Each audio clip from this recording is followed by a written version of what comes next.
think housing supply.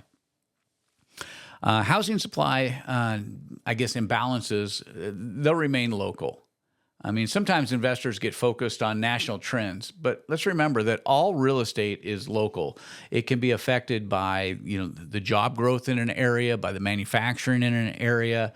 It can be driven by demand in an area.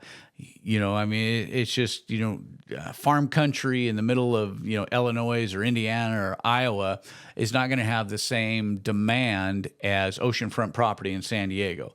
So all, demand trends are going to be localized. And I think sometimes that, we rely on the national numbers.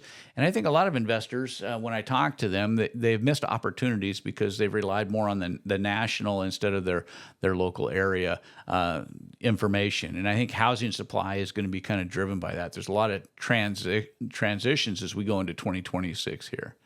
I think you're going to see, 2026 bring challenges to some markets. I think that, following U-Haul statistics is an indicator of what areas are losing population and which ones are creating oversupply, how that affects increased days on market and price pullbacks.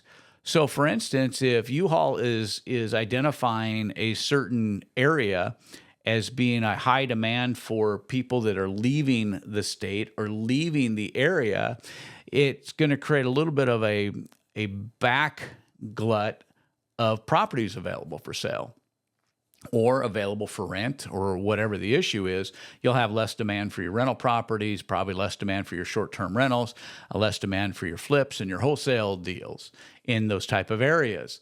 And it can affect price pullbacks. So they may look like great opportunities because all of a sudden there's all these properties available and you can get what seem to be great deals, but if there's not the people moving in and there's not the demand on it, that will limit your profitability in those markets. So I think those are things that we need to watch coming into this new year because we're seeing some migrations from some states and some counties to other ones. I think those are things that we can look at and identify some of our local information.